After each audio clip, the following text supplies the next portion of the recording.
Good morning, everyone.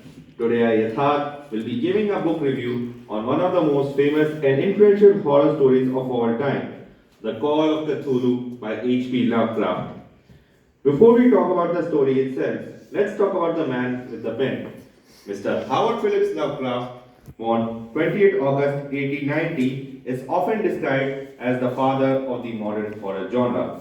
This title and his entire body of work starts to make a lot more sense when contextualized with his life and time period. Lovecraft was a deeply anxious man who can actually best be described as fear manifested in the form of a man. Agoraphobic, thalassophobic, chronophobic, metatheosophobic, and thoroughly xenophobic, even by the standards of his time, name a random phobia, and Lovecraft likely had it. However, such a fear of the world and almost everything that lay in it lay the foundation of many of Lovecraft's fear, as, in essence, his works, rather than using the fear of any one creature or phenomena, use the fear of the unknown. And as you can see by this quote here, this fear is the strongest form of fear. However, this ideology is perhaps best represented by something else he once said to himself in a letter to his editor, which I will be paraphrasing here. There's only a passing fear in slash horror, sadistic murders, or foul beasts. True terror lies in the idea that there lies in beings, cosmic deities whose power whose power and capabilities are beyond human comprehension or control. That we are mere specks to their cosmic indifference. That the very laws of reality may be bent at the wills of these malicious deities, with nothing in the power of man to stop them. Speaking of speaking of humanity, another part of Lovecraft's books that make them arguably even more terrifying is the fact that these horrors don't stay confined to these beings, but transcend into the human realm. These come in the form of dark secrets in the family bloodline and connected to foul sources and cults, which worship these beings and try to bring them to our reality, knowing full well what they will do. And all of this occurs while forbidden knowledge about these old ones are kept stored in books whose consumption or even possession can bring fates described as worse than death. With that out of the way, let's talk about the book itself. But before that, a short word on pronunciation. See, a lot of the foreign terms will likely sound strange, funny, or even funny or odd. And that is very much by design. See, everything related to the mythos is meant to be beyond human comprehension, including the names.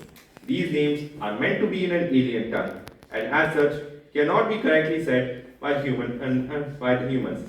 And our pronunciations are just meant to be our best approximation. So, Cthulhu is just as valid as Cthulhu, as both are known. Either way, let's get to the story itself. This book is written in a way that it doesn't have any sort of narrative flow and collects many and instead consists of many accounts, reports, and investigations of events occurring all around the world connected by anthropologist Francis Wayland Thurston. See, now this here is actually another part of Lovecraft's characteristics. His protagonists, who are often researchers, scientists, or explorers who search these strange phenomena but almost never come out with a sense of jubilation, only cosmic indifference. And Francis is no different. While going through his late uncle's files, he finds out his uncle's involvement and research on a being called Cthulhu. And picking up where his uncle left off and doing his own research, he finds out that multiple events around the world, including ones which seem seemingly unconnected, are caused by one thing: the rousing of Cthulhu from his sleep when he was accidentally released by a group of sailors. And after he comes to this realization, Francis also realizes another thing. Anyone who knew too much about Cthulhu was killed by the cults that worship him in strange ways, including both his uncle and the last surviving member of the crew that released him. And now he knows he is next in line. And considering that the book starts with the accounts being described as belonging to the notes of late Francis Wayland Thurston, he was right. While a terrifying story in its own right, the true legacy of the Call of Cthulhu is being the first story in the Cthulhu mythos. This mythos is a shared universe created by H.P. Lovecraft and also expanded by other authors. This mythos includes a common theology, recurring gods, locations, and characters built upon themes that were first set up in this book. The mythos often uses early scientific discoveries in ways to lend eerie possibility about whether or not these could actually be true. For example, in this book, the island where Cthulhu is found is described as being built in a way that it breaks the laws of geometries. In others, science and mathematics themselves become sources of terror and wreak havoc on the minds of anyone who may perceive them. Some other notable beings in the mythos include Yatharth, who is described as the blind idiot god, whose mere existence is described as being enough to cause chaos at the nuclear level, but for now is being quelled by unknown cosmic means, which is completely incomprehensible, as reality itself is said to be his dream, and his awakening will lead to its end. Nyarlathotep is the only outer god who is known to have physically visited our world, and is described as crawling chaos.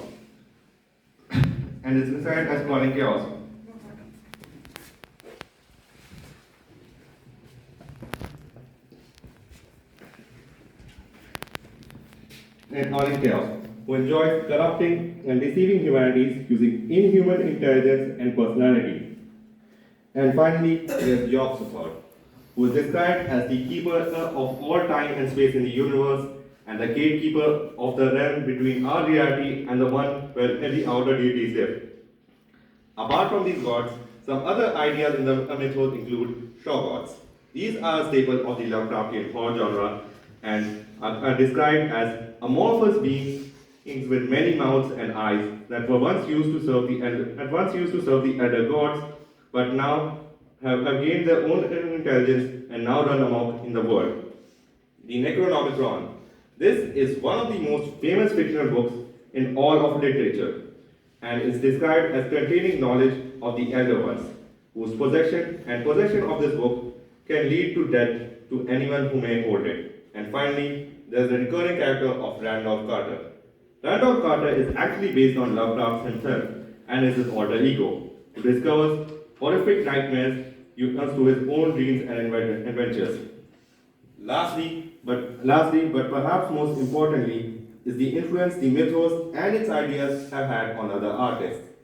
Everyone from August Derleth was a contemporary of Lovecraft and directly contributed to the mythos, to Neil Gaiman and Alan Moore, who incorporated ideas set out by the mythos, to directors like John Carpenter and John Harrison, who adapted these ideas to the silver screen, and my personal favorite, Japanese horror mangaka Junji Ito. But the works of these men will have to be said for another time. For now, I thank you for your patience listening and hope that you sleep well tonight. Thank